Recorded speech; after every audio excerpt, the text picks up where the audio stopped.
babe. Hey, Kayla. Hi, Iyanna. Welcome to Fill in the Blank podcast. Welcome. Get away, it'll be okay. It'll be okay. I okay if we can go. No place we can go. No place we can go.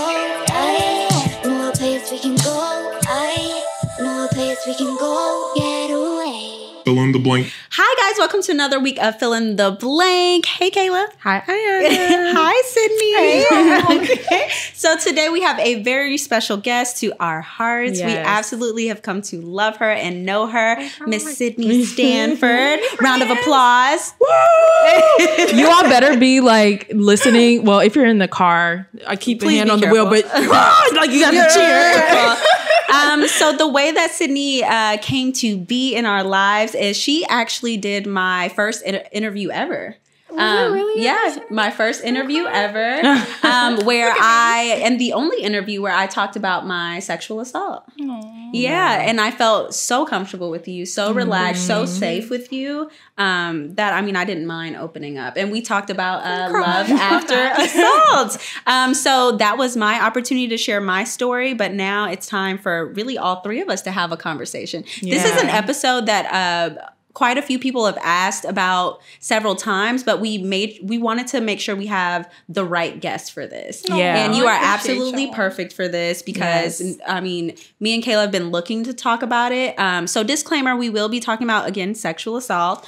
So if it is a bit triggering or is a little bit heavy, like just be aware before you move forward. Yeah. So yeah, well, how are you, Sydney? Girl, I'm good. Good. Really good. You look good. Glowing. Okay. Glowing. You're just giving me too many compliments, and I'm not good at this. Okay. Right, I get all shy, start shriveling a little bit right away. How are you, Kayla? You know, I'm good. I'm happy. Like, we're in Sydney's space, and this is like the most beautiful thing I think I've ever so serene seen. in here, guys. I know you see it. It feels like a sanctuary. Right. It feels like a sanctuary in here. All the plants, it just feels like so much life, the natural lighting. Like, you guys did a really good job at creating a home in here. Yeah. I cry. I did nothing. Thank you. She's like, that's all my wife. Shout out to my her. wife. Right. She did it, you know. Just Yeah, she can seriously giving her make her a energy. house of Seriously. home. I love this. But okay, well, before we get into the really heavy stuff, let's start off with something a little light. We're gonna pull some cards from We're Not Really Strangers. We'll do what, like a level 1, level 2? Okay. We'll just do a couple to start we'll off, just and do then a- we'll do some to end with so that we can like Wrap level it out the out. mood Yeah, again. yeah. Okay, so who wants to pull? I will pull. Okay, pull. Okay. So we'll answer this question where we can like all select. And then this could like draw people to like find out more about us. But which one of your Instagram posts best describes who you really are? Ooh. I'm about to look at your feed literally right now. Me? Yes. Yeah. And she's like, oh. She's like, I'm don't about look to at it. Look at your feed. What? Why aren't you popping up, Sydney? I What's don't your know. Instagram tag? Oh, never mind. There you are. I'm like, am I shadow banned? There Don't you tell are. me. Oh my God. You guys look so cute. Okay, I'm looking at a beautiful picture of her and her wife. This is so cute. Oh, Thanks. and look, then There there I is- am. I'm there you pinned. are. There you are. How You sure cute. are. Hot mama. Okay. You're like, how do I pick? How do I pick? I need something that shows off your goofiness, your chill vibe, and your sexy vibe. Because I think that's like all encompassing of who you are. You Yeah. all see me so great. But And I just love that. I'm just going to take y'all everywhere. Honestly, I feel like all of these fit you. I think that's kind of like the biggest thing for me, like with my social media. Authentic. Yeah, that's why. Like Yeah. I've grown a following of some sort is just because I've been just myself. Who you are. Yeah, whether they like it or not, I do not give a fuck. Yeah. That's the best way to be, honestly. I agree. So I think if anybody like wants to see my heart, I have like a series on there that's like my whole like mental health stuff. And it's honestly shows me from like a kid, to be quite honest, to now, like talking about my mental health stuff. Yeah. So I think that's when you like, say kid, how young were you? probably like not kid, but like early 20, like 20, Yeah, that's a 19, kid. 20. Oh, wow, that's a kid. Yeah. Kid. Yeah, before I had moved out of my parents' And house. even then, you felt compelled to like share your story. Yeah, because I was Yeah. going, honestly, I started sharing stuff after my assault. Yeah. So I think that once that happened, it just kind of. Ooh, okay, It wait, continued we'll on. get into Yeah. that. We'll get into that for sure. Okay, wait, do you want to do one for yourself, Kayla? What? Instagram post? Or for you? Oh, for me? Are you gonna do one for me? Yeah. Oh God. I feel like, Iyanna, your main thing is that you, actually, you were I guess I was just stalking you because you were right there on my search. Should I be concerned? I don't know. I mean, You have a stalker. Look, my name was just up. Like, let me tell you. I feel like, this is What? a good one. Which one? Oh, the Soulful. Yes. So if you guys go on my Instagram, there's one we're at Soulful Chicago, and I look cool in one picture, I'm flicking off the camera in another, and then I'm peace signing it in another, which is, I mean, pretty encompassing. I think of you when I think of peace signs. yeah. Yes. See, like, millennial. Yes. No, What's up with it? What's up? No, with I it? think that's just like the general consensus about just using social media for people that are like us, that the important part is authenticity. And it's just show different versions of who you are, like in each post. So yeah, I was just complaining today about how I have literally no sex appeal, and every time I try to be sexy, my face does this weird thing. Like one eye is bigger than the other. I'm trying to smize, like it's just not. And then I'm always tilting my head up, like, what are you doing? I'm the What are you same doing? way. I'm like so awkward that I just don't understand how people find sex. Girl, appealing you in are general. sexy. When I look at you, I'm like, come on. she's girl, like, come on. Girl. see, that means it's just natural. Like you don't not- even know that you're doing it. It's just not you. even- Yeah, see, I gotta don't try. know. And try hard. Maybe you just Honestly, gotta but guess stop what? thinking You about gonna it. age like a baby. Yeah. You gonna age. Maybe in my 40s, that'll be a good thing. But for No, now, it will. It all will I be a great attract thing. are like really old white men, or Oh, or no. like teenagers. Oh no. Not the old white man. Right. It's just like We don't want They be in them. my DMs. Oh no. That's strange. the Anyways, old white man. the old white men. Okay, I'm gonna pull. A level 2? Sure. Let's see. What's the most loving thing you've done for yourself recently? Roll myself a joint. I love myself. Right. I love this for me. No, honestly, I just started working out again for the first time in a long time. Yeah, and I'm excited about it because before it was kind of like done out of like, I hate myself, so let me work out. But now it's like, I just want a fat ass. Look, mine has transitioned. The motivation of it has transitioned so much, but I can never be consistent enough. So I'm like, when is the real motivation going to come? But at one point, it was like, I want a fat ass. And then it was like, I just want to be healthy. And that didn't last long. That didn't last long. The fat ass one lasted longer. I was like, the ego works a lot harder. It's like, I need a booty. I feel like I just started working out again right before I came out of town because my did it throw fiance's you off? like, yeah, my fiance is making me do it, but I feel like the only motivation that I have is trying to get ready for the wedding. Like just picturing myself in my wedding dress and also picturing like me on my honeymoon. I When just is your want to wedding? be. It's in October of this year. Oh, that's soon. Very soon. Oh, but I'm here with you. We're having a wedding in December, so I feel you on that shit. The fitting into the dress, because I already know what type of dress I want, but my body better be right for the dress. Though. I found my dress, and the way that my dress is, it's like I have to be like everything needs to be together. There ain't nothing wrong with some Spanx on the wedding day, and that's just on purpose. That's true. Thank you That's very true. much. It I is love your it. day and fuck Hello? everybody else. Hello. I'm gonna do what I want to do. Okay. Indulge. What about you? What about Most loving thing you've done for yourself? I'm about to quit my job. Period. Clap it up once again. This is one of the first time. Well, I won't say one of the first times, but this is taking a huge leap of faith and really betting on myself. As you should, though, bitch. Yeah, Yep. that I can. Fire ass bitch, go ahead. Okay. Right. You can do it. Yep. Like, You got to bet on yourself first before anybody else does it. Yeah, So yeah. and you was not built for 9 to 5. That's all of us I- in this room are not. I built for literally 9 to have 5s. that on my phone, on my screensaver, I am too creative for a 9 to 5. No, for real though. I have it on my phone. Oh, For real. I like your the way you decorated all. Thank I you. do too. I kind of want to just give you my phone. Right? Do it for me. I was like, where are all the doodles? And It's stuff? a lot of work.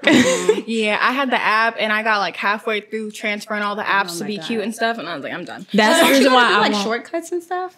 Yeah, it's, so I have the shortcuts, work. but I haven't changed how those look because that was so tedious. I don't even remember actually how I did it. So the only thing that I change is the widgets. Like I'll change the pictures that's on there, but everything tried else, that. You're like, I'm not touching this shit. yeah, I'll leave that alone. Okay. Well, Sydney, tell us a little bit about yourself. Wow. That's such a broad question. It's such a always like, loaded it's like, question. what do I say? I'm 20. I am Jade and Robbie's daughter. So my name is Sydney. I'm an influencer of some sorts, I guess. Kind of. No, you're an influencer. You're an influencer. I'm an influencer, heavily in mental health and sexual assault advocate as well. Just yeah. This is so awkward. Tell me what you're saying. It's a weird question. Okay. So basically what happened was, and why we're here today is I was assaulted by a dickhead and he just happened to be a serial assaulter who happened to be a celeb of some sorts. A lot of girls didn't want to come forward. I ended up coming forward and like making a big stink about it, and now he's in jail for 50 to 60 years. Period. Yeah. And Bye-bye. so yeah, that's just a little about me and I guess why I'm here. Well, tell me more about your passions. I know you said mental health. You do a lot of mental health advocacy. Yes, for sure. I definitely, honestly, I'm an open book. Yeah. I've gone through therapy, I've gone through rehab, I've gone through pretty much like everything, and Yeah. I am 24, so it's a little too much to be going through a little bit of everything. Yeah. But with that has come, I understand myself, and I like to share that with other people because it's been a journey. It'll always be a journey, but it's been a Always. journey to get to a place that I love myself enough to have grace. Yeah. Yeah. The heavy on the grace. So when did you start sharing more, or when did you feel comfortable enough to start sharing more about your journey, like yourself? It wasn't even like a comfortability thing. I was honestly really uncomfortable, like in general, but like it was more of a necessity of like, Was it an outlet? it was, well, I had never told anybody about anything that was going on in my life. I was kind of like one of those more private people because I've had a lot of shit go on outside of like being assaulted. So like, you know, like I didn't really share that. But I think that once it became something about like other people and not just like me, like, okay, like all of these other girls were affected, then I was like, okay.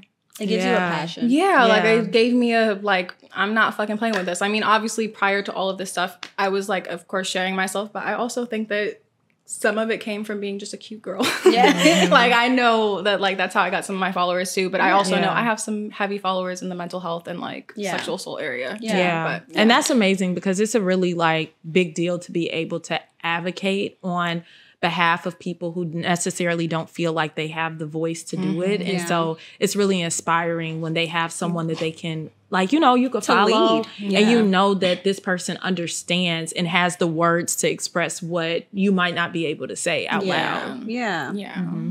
Definitely. And I think that like having a platform while all of this was going down, I'm like, I just want to do nothing but like just hand it to y'all and empower you guys. And I think within empowering other people, I ended up empowering myself a bit on accident. Where did you get started, on what platform?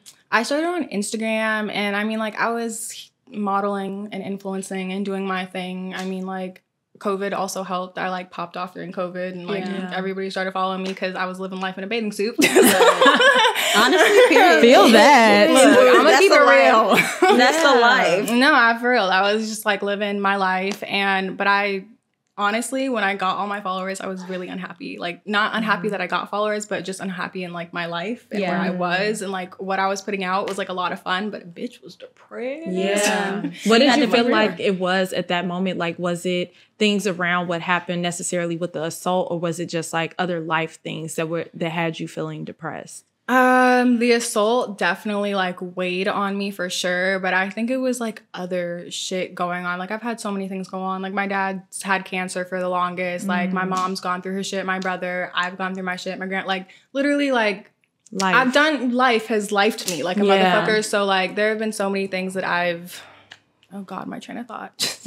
Look, mine is bad too. That was really Mine is seriously bad too. I'll start rambling and then all of a sudden it goes, "Shoot." And you be like, No, wait, literally. what? I'm like, Like, what were we talking about again? Where am I? Someone just plucked it out of my Literally, that's brain. how I feel right now. It's I'm like, ADHD. you saw me lose it too. Uh-huh. I was like, Really You were going. Like, you were on your roll, and then you were like, wait, where am I I again? think it's because our mouths move faster than our brain brains. does. Or the opposite. Whatever.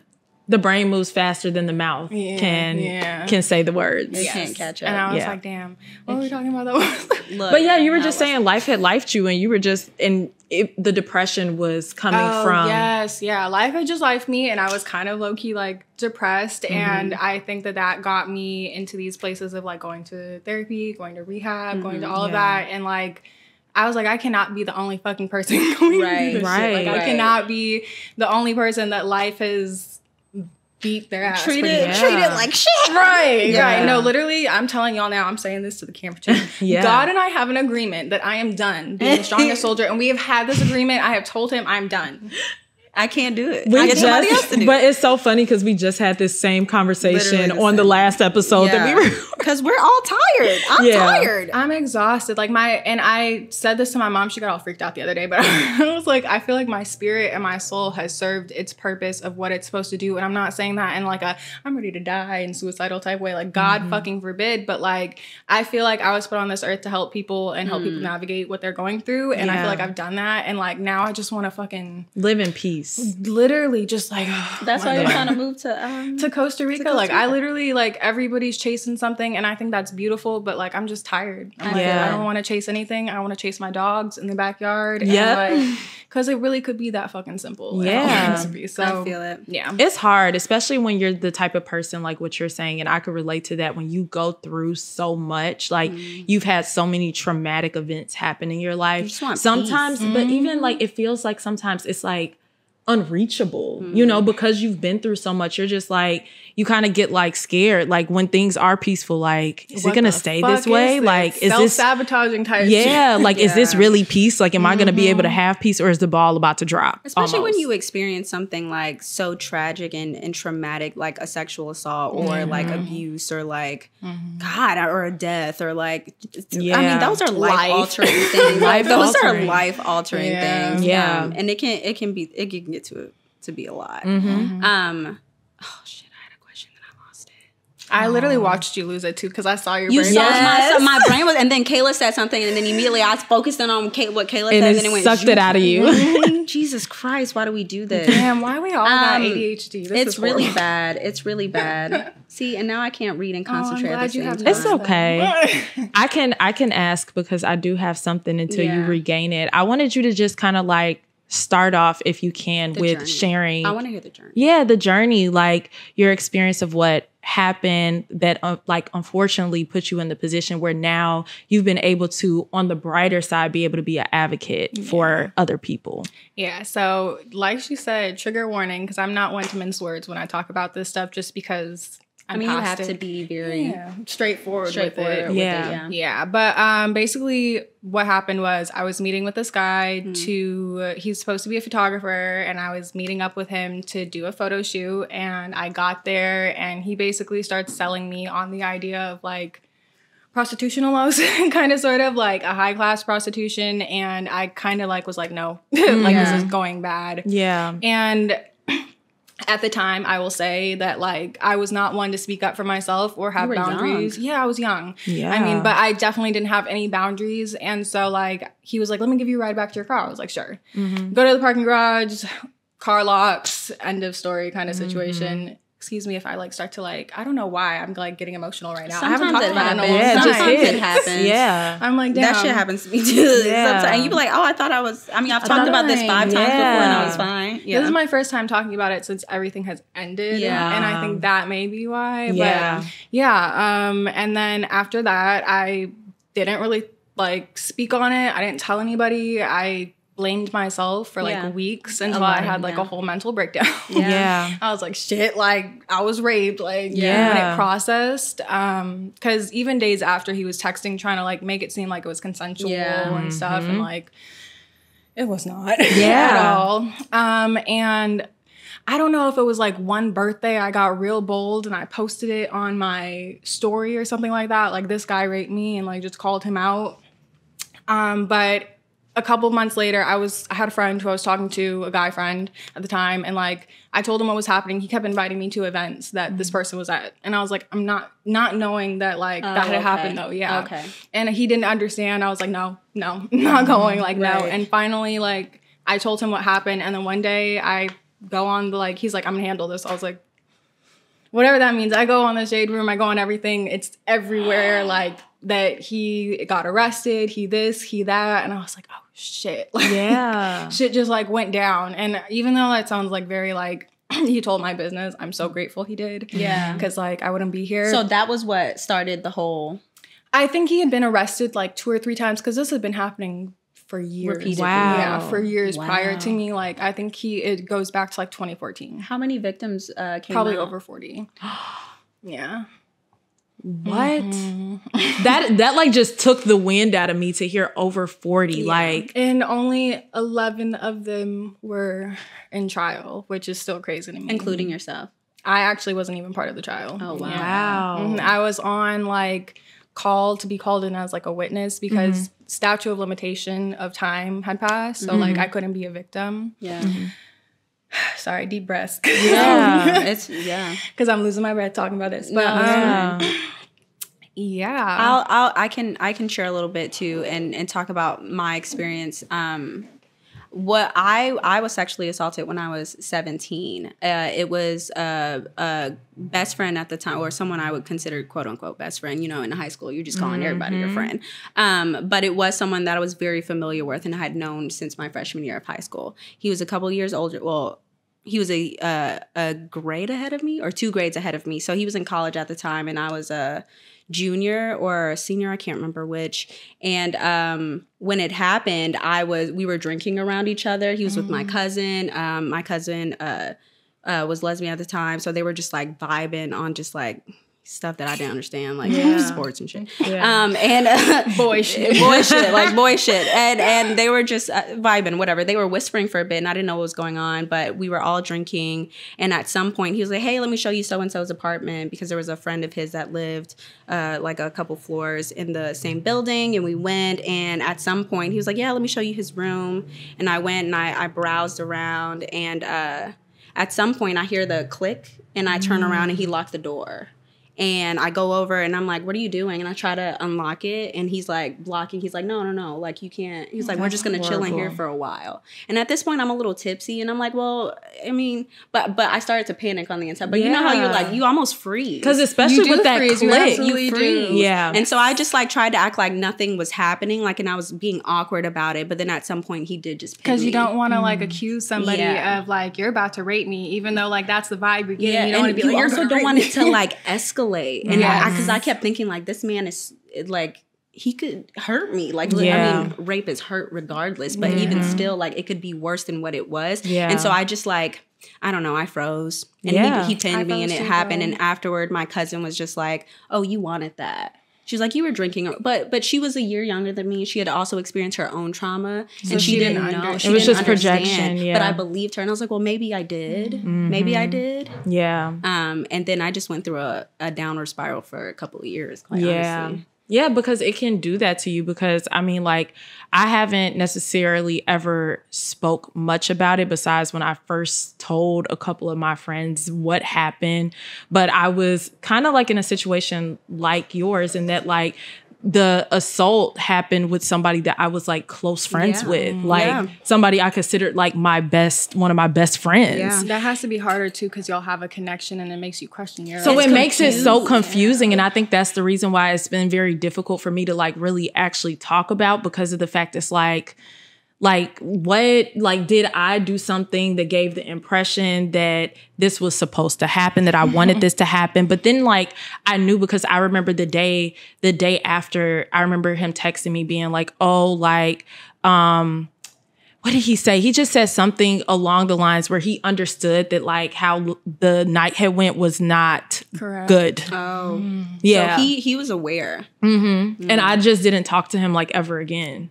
after the situation happened, I was just like, oh yeah, like done. Like once he sent that text, because like, I was I'm not tripping. Yeah, like I was questioning it, and I was like, well, maybe it was something that I like said or did that gave the impression that this is what I wanted to happen. But then when he sent that text, I was like, oh, so you know, and I know that shit was fucked up. Wow. Like, no. See, it happened again for me in college, because people think that people with sexual, and we just talked about this, people think people with sexual assault always go through a period of just not wanting to be touched. I did the complete opposite. And I was so over sexualized. And I would put myself in these really compromising positions where I would drink too much and I'd be around someone that was unsafe. Just to take more power and say that it's you're in control, not them. I was just going to say, do you think that comes from the position of feeling like you want to be in control of your body? Like, because somebody took that from you. Maybe. Yeah. I don't know. I personally think so. I mean, I've seen that not just with myself, but with family members who have also gone through it. Like,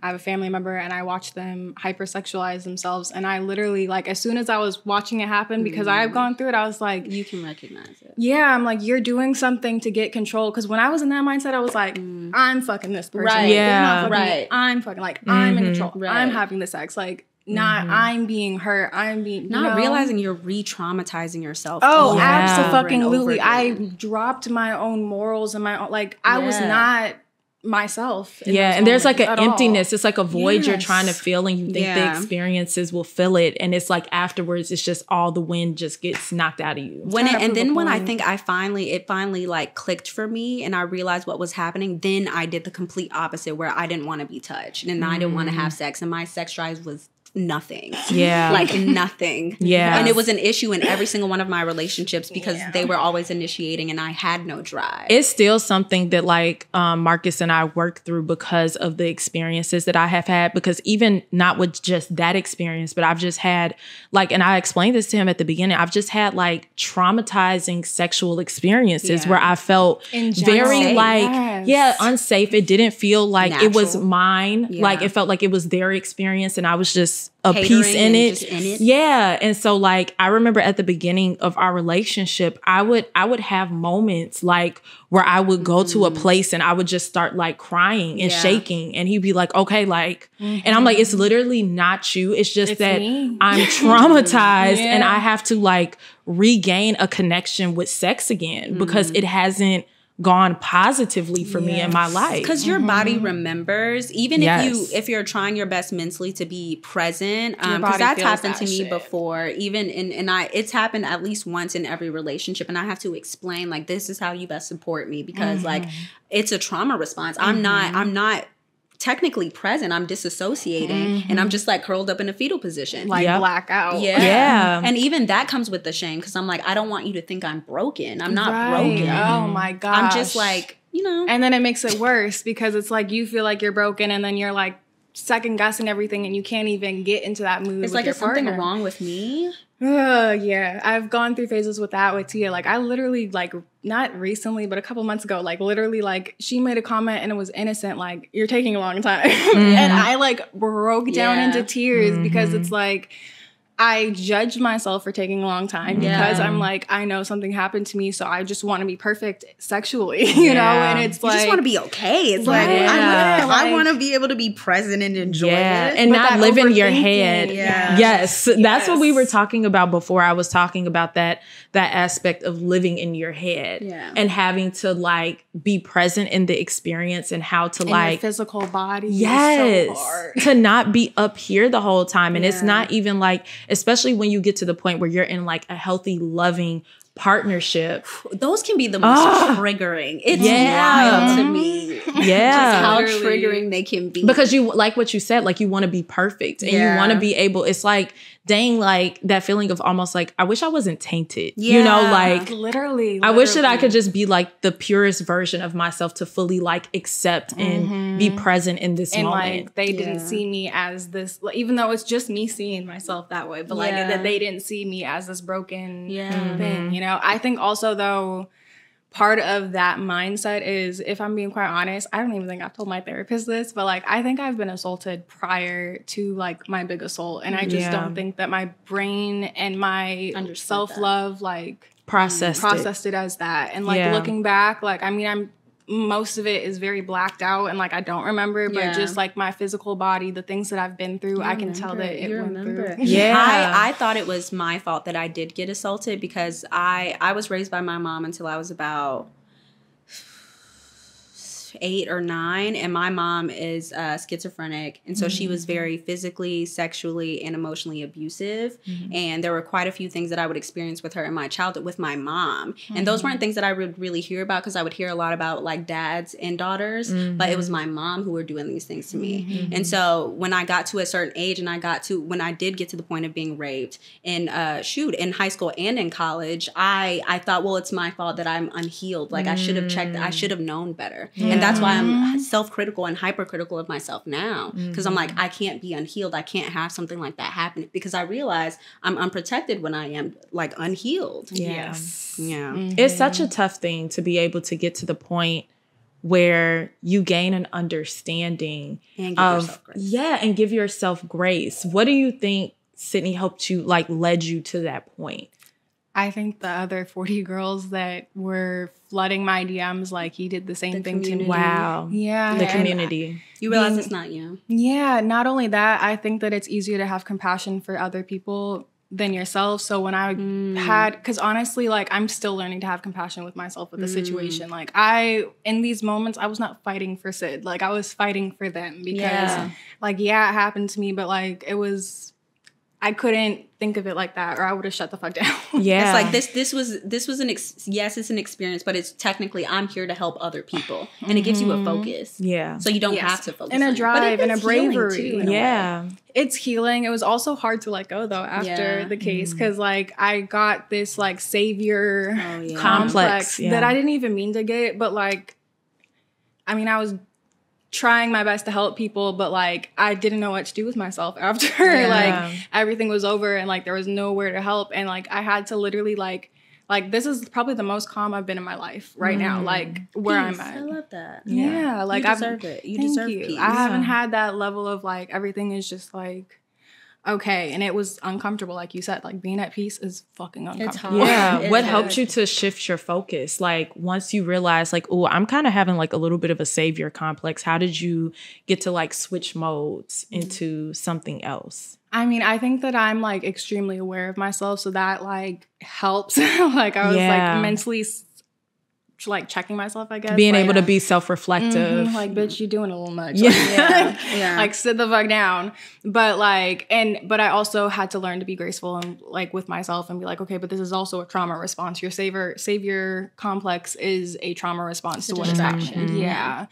So, and honestly, I still don't even think that I'm like fully there out of it. Like, I mean, like I'm out of the savior complex in the sense of like, there's nothing to save. But if I was given the opportunity of like, oh, someone's in pain, I gotta like, my immediate reaction is like, let me go. Yeah, let me help. Right. Yeah. Instead of like, and that's why I'm trying to teach myself is like, I don't need to go fight everybody's battle and save everybody and help everybody as much as I want to and would love to. Like, it is not serving to me and I have to take care of myself. Right. You have to pour into yourself first before you can pour into others. Yeah. It's a difficult balance when you are the type of person. It reminds me, makes me think about like the counseling stuff.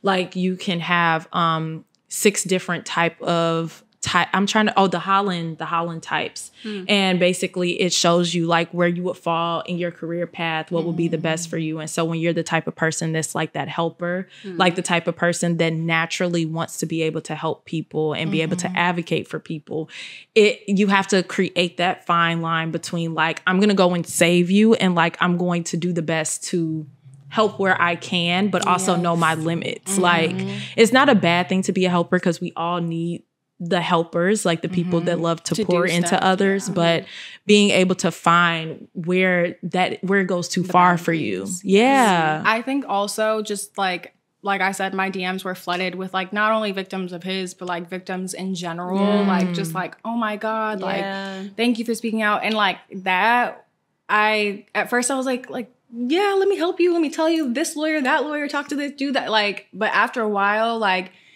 it wears on the soul. It's draining. It does. And I really had to set boundaries because I'm like, I'm not going to be able to do anything else if I keep sitting here reading these like DMs that are like, heartbreaking, to be quite honest. Like, they're heartbreaking whether or not, like, I want to process that they are. Eventually, they're going to catch up. That's how it was for me. I know when I spoke about my assault on Love is Blind, I honestly didn't think about it being such an impactful thing. It was. I think in the moment I was like, if I'm going to marry someone, I want them to know this aspect of me and how it's affected me and how I've grown through it. But when I did start to receive those DMs and women were like, oh my God, thank you so much for talking about it and like the impact that it's had on you. I know what you mean about that savior complex, because I did start to feel it and I'm like, oh my God. Like I'm helping people. I'm helping people. I'm helping people. And that, I think that's what initiated even what led me to this podcast, because I realized like I love sharing my experience and helping people heal and learn through that, through my dumb mistakes or just through some of the trauma that I've had and what I've learned since then. Yeah. It's the power of vulnerability. Yeah. Like that vulnerability is a superpower. It's a superpower. Because a lot of people, like, everybody is vulnerable in terms of like they can be vulnerable with themselves, but when you're vulnerable to a big population and you open yourself up to judgment and criticism and, you know, backlash, hate, all of that stuff, and you're able to still like persevere because you see the people that it's for. Like that reminds me of like when you shared that video, Iyanna, of you crying like with the divorce, like people like they bash people for like crying online, but it's like if it wasn't for you, it's not for you. It's not for you. You know, no, literally, people do that all the time. I think that's so stupid. Like, let somebody be vulnerable. Like, let them cry on the internet. It's not that deep. Right. Yeah. But honestly, like I say this to like victims too, like who are thinking about possibly coming out or like are facing this. Like, it's hard. And I won't lie and be like coming out and like talking about the shit. Right. Is easy either. Because like I mean, I feel like I have an easy time talking about it. Like. Not easy, but easy time talking about it, you and you as well. Like we've gotten to a place, but like I also think that like the other end can be like difficult too. And like it's not spoken about. Like when I was coming out and saying all these things and all these victims were coming to me and saying all these amazing things, I also had like news sources like Sydney Stanford did this because she wants more followers. Sydney Stanford did this because she's actually an Instagram whore who wanted to sleep with Drake. Like these are like the things and like the narrative that was like spitting around. And honestly, like I don't know how I'm here. Like it literally made me suicidal. And like I kid you not, like just everything that came with trial, like there was a man standing outside, like right out here who served me papers out here. And like, I literally like stood on these stairs. Tia came down with me and I just like fell onto the stairs and like just sobbed. Like the shit is exhausting. And I would never like, because I feel like a lot of people are like, oh, she got 50 to 60 years. Like, let me go do it. Like, girl. I don't even know if I would be looking at that if there weren't 40 fucking girls. You know what I mean? And like, it is not for the weak. And I'm not trying to discourage because I think that things are changing, that like, it is good to come out and like say these things. But like, it's also, it comes with some form of a burden. Because you're speaking for, I mean, a lot of other women. Yeah. And you're fighting for something. You're fighting. Especially even without meaning to. But after, I mean, all of that is just really heavy. But then there comes a point and like now you're married and you're soft girl era. You're living your soft girl era with your plants. With like, all my plants. Yes. All this oxygen. Trying to move to Costa Rica. Right. Really, honestly, like she tired. She's like, I'm ready to go. I'm ready to go. Like it's nice. And this is like a soft girl era for the first time in my entire life, to be honest. Same like, girl, same. Yeah, like, and it's nice. Like, I could fucking breathe. Like, people keep asking me, I literally just did a video. Like, people keep asking me, what's next? What's new? Like, nothing. Yeah. Nothing. And I'm so happy to be like, nothing. Yeah. Like, and it just feels good. Like, I mean, like, of course, I still have ambitions and, like, things I want to do and dreams or whatever. But, like, when I think about my grand scheme in life of like what I want to do, I want to be living on a beach in a tropical area, tanning every day with my animals, chilling and just like serenity, literally with my wife and growing my fucking weed on my fucking land. Come on. Yeah, but I want peace, and I'm like, I mean, of course, I'm a creative and I'm a Leo, so like I had all these ways I wanted to get to that point of peace, but I'm like. Or I could just fucking go and leave and not do all the shit. All of that extra stuff that I don't literally, do. And then do what I want to do out there. So it's nice. How was that transition for you? Like when your wife came into your life and you had to like, you were able to accept like a softer love after you've gone through everything that you went through? Was it really difficult? I mean, she ain't softer. She a New Yorker. Okay. So it's definitely like, I still get the mouth, but I need somebody with a mouth on the one. Right. Because I have a mouth. That's that Leo energy. That We Leo both are energy. Leos. So Oh my gosh. but I'm a more emotional Leo, and she's like, because I'm like on a Cancer cusper, so I'm like, let me Okay. cry about it, and Yeah. she's more like, why the fuck are you crying? Like, I'm not. And love that. But Yeah. honestly, like, it's not, like I said, it hasn't been like softer, like love her, but like softer in the sense, but it's softer. Like, it's just chill. Like, it's stable. I don't even know how to explain it, because like, I don't know how I would explain this to somebody like me who's going through it, because it's like, I don't know. Did you experience did you experience the peace that you have now with your wife coming into your life, or did you start to experience that before her and then you moved into it?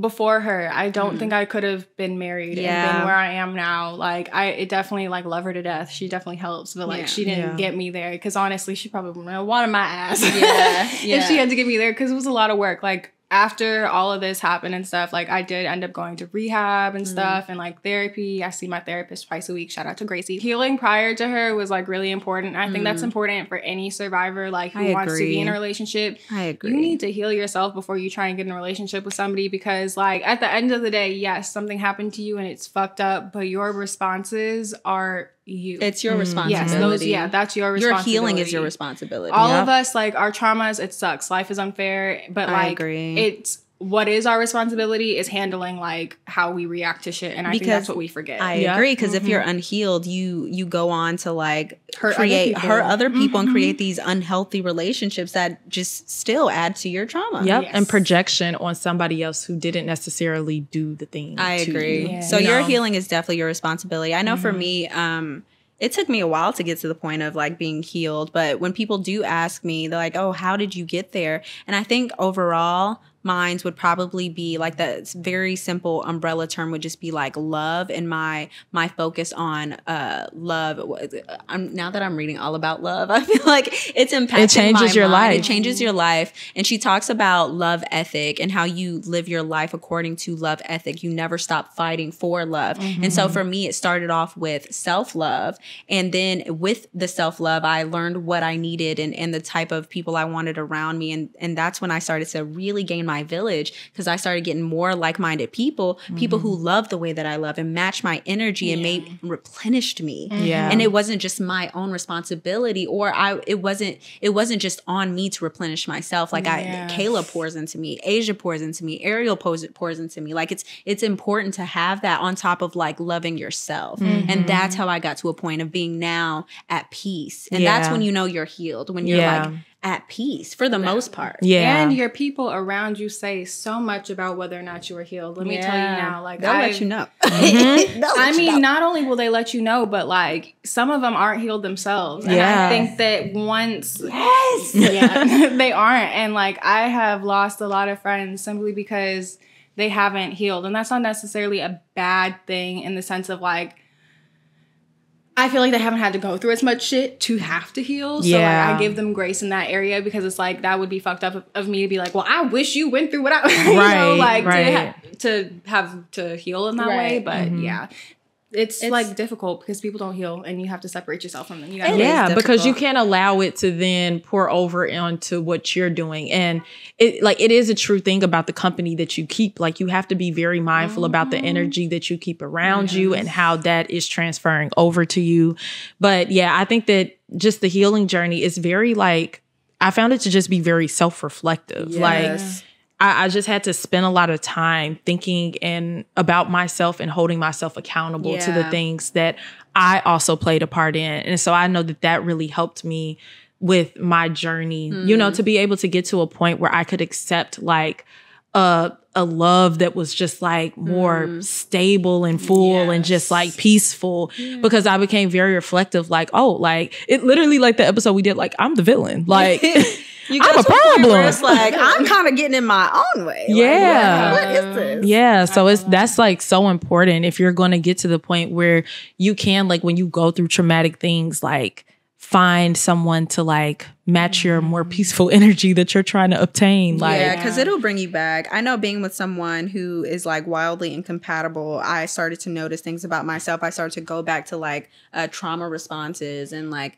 someone that I had grown out of being. And so it's important to find like-minded people around you who pour into you and who encourage peace in your life and their own lives. Because that shit is... Yeah. It's important. It's important. And your partners too. I think that's important too. Yeah. Yep. Yeah. Because Tia, she don't put up with none of that shit. Like she drill sergeant she doesn't let me get away with that shit. And I honestly appreciate it because it's like, don't let me get away with it. I tell people all the time, it's like I don't want to be the brain of the relationship. Like I want you to be able to recognize, but you have to have a partner who's emotionally intelligent. But I want them to be able to look and be like, Iyanna, I feel like you're acting out right now, or you're projecting, or like. But they have to have sense themselves. That requires a certain level of trust, and I think that's what goes back to understanding yourself. Yeah, honestly. And also knowing that like that whole conversation and stuff. Like most of the time, it's not going to be like what you want to hear. Like it sounds good in theory, but then when it's actually happening, it's like, who are you talking to? Who are you talking to? Listen. What?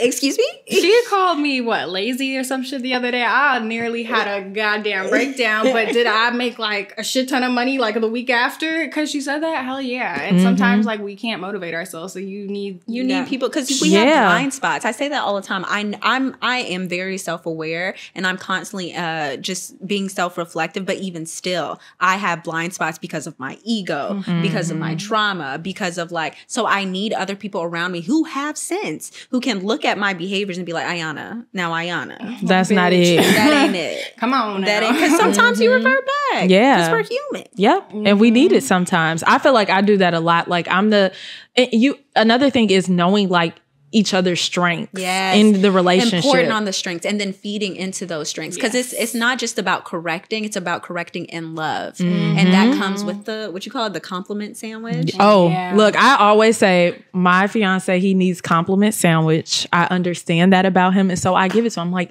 you're doing great, sweetie. However, this is not working. But you're great. But I love you. See, I'm the one who needs the compliment sandwich. I'm teaching her how to make the compliment sandwich. She doesn't quite understand how to make it just yet. She's like, I'm just going to tell you like it is. Right. Like, do you want the truth or not? That's definitely that New York. It's absolutely that New York. They just give it to you straight. Yeah. It's New York, Leo's just, you don't get it. But like, it's very important to have somebody who understands how to communicate and also somebody who's patient enough to try and figure that shit out. Because like there are moments and things that have happened between the two of us where like looking back, I'm like, how the fuck? Where the But now it's like I know it would never happen again because we've learned and we've grown and we've See, that's what happens though when you find a partner who's willing to grow with you. Yep. That's really what it's about because we're human and we're going to make mistakes. There are things that are going to happen. Yeah. But is this person accountable enough that once it happens the first time, they're like, that will never happen again because now I know. Yeah. I know how to respond in that situation if it ever was to come up again. But that goes back to the thing of like growth mindset versus fixed mindset. Yeah. It's like, do I have a partner who can look at the problem and say, this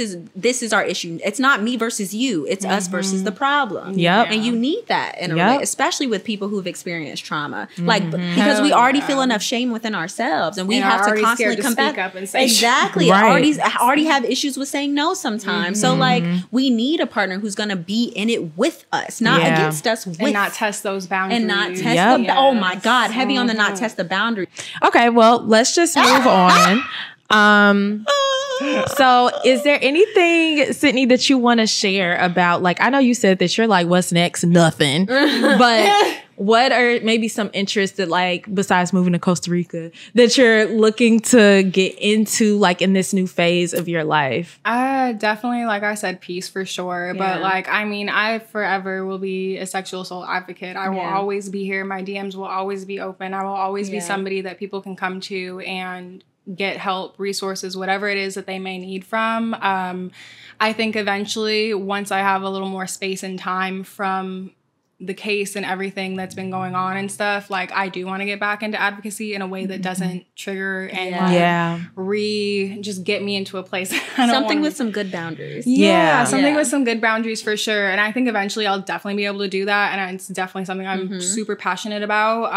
I also am trying to get into PR. So some PR help. Oh, we would love that. Yeah, listen, because honestly, once you go through hell yourself on the internet and get blasted everywhere and stuff, and I can help anybody now. You learn things. You learn some things. So, you know, I honestly, like, there are things that I'm, like, looking forward to, but honestly, that's about it. Oh, and you guys asked me this kind of earlier, because we had a pre-interview, y'all. But we did. Definitely something I just want to put out there, that in LA and in New York, if you are a victim, I'm going to say this to the camera, if you are a victim, that you can come forward past this time of, like, what is statute of limitation? So I think it's like 5 or 6 years or something like that for statute of limitation. They extended it. I think they've gotten rid of it completely, if I'm not mistaken. So you could come forward at any time. Yeah. Because at the end of the day, you know, like, there are so many reasons that we don't come forward. Some of it even being not understanding what happened to us. So it's very, very It takes important. a lot of process. Yeah. So you need the time. Yeah, absolutely. Like, honestly, like, my case, if this law was passed, he probably would be in there without parole for life. Like, there would be DNA tests that would have been considered, you know, like, so many things. And to be quite honest, like, fuck the police. They don't follow up, okay? They aren't helpful. You may get a rape kit and never hear back. You know what I mean? So all these dormant rape kits and all of these things now have a life again. And I think it's really important that if you have gone through something, you can, like, speak out. You know? Most definitely. Okay, so now we could pull the last few of our friendship. We're not really strangers. You want to do a 2 and a 3? Yeah, you can pull. I'll pull 2 or 3. Do a 2 again. I'll do it 2. Oh yeah, the 3 is the last one. Okay, what's the hardest part about making new friends for you?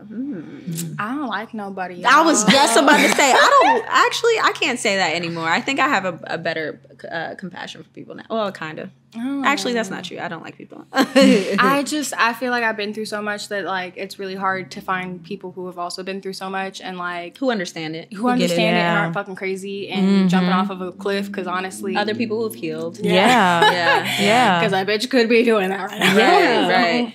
Right. Yeah, it's hard to just find, I think, in general, like-minded people. People that get it. Especially, like, I think that with me, because I'm such a dreamer, a lot of the things that I aspire for are things that to some people might seem a little outlandish. And so I have to be very protective of the, like, who I have around me, because so they don't poke holes in it. Like, I already have family that would do that. I really don't need friendships that would not align, where people can't see my visions and pour into them. That part I think is a little difficult for me. And just putting myself out there in general, because I'm a homebody. And so I was just about to say, I also need to leave the house. See, to me, like, if we can't just sit in the house together and chill, I'm like, well, I don't know. What is that, though? If you can't just, like, be with each other, just be. Oh, yeah. Honestly, I feel like my best friend and I, like, I consider that, like, a type of intimacy, like, real shit. Like, that is my bitch. Like, if he ain't talking to me, I know who will. Exactly. I know who to call, like, my bestie, you know? Like, so I think that that's, like, a whole different type of intimacy, and that requires vulnerability, which, like, you know, it's hard. Yeah, it does. For sure. Yeah. Okay, I'm going to pull one more of the level 2, because I know what the level 3 is, so I'm saving it for Okay. I like this one. This is a good last, like, question to ask. What are you proudest of yourself for? Permission to brag. Oh, permission to brag. Yeah. Ooh. I said permission to brag, so don't act like that. What am I gonna brag about, though? You got something to brag about?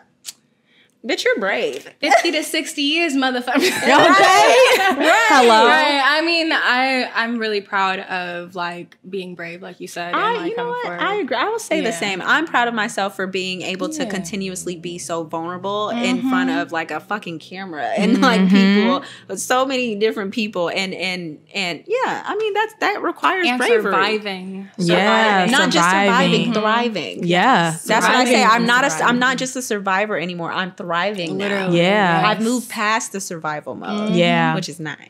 I feel like I'm just really proud of this podcast. Yeah. Like this is really just like outlandish and amazing that within the time span of 7 months, we have been able This is to our baby. do so much. And, you know, we've had like amazing people like you, like that we've just, it's just like literally last year, I would have never imagined like y'all doing this. Yeah, no, Crazy seriously. How life changes, right? Like literally some shit you would never even like consider or think about doing, and now you're here, right? Yeah, and my thing was like, built. I knew this was the type of stuff that I wanted to do, but it never seemed tangible. Yeah. So the fact that I was able to like push past that fear and just step out on faith of like who I know that I am, to chase my dreams and whatnot, that's something that like I feel very proud about.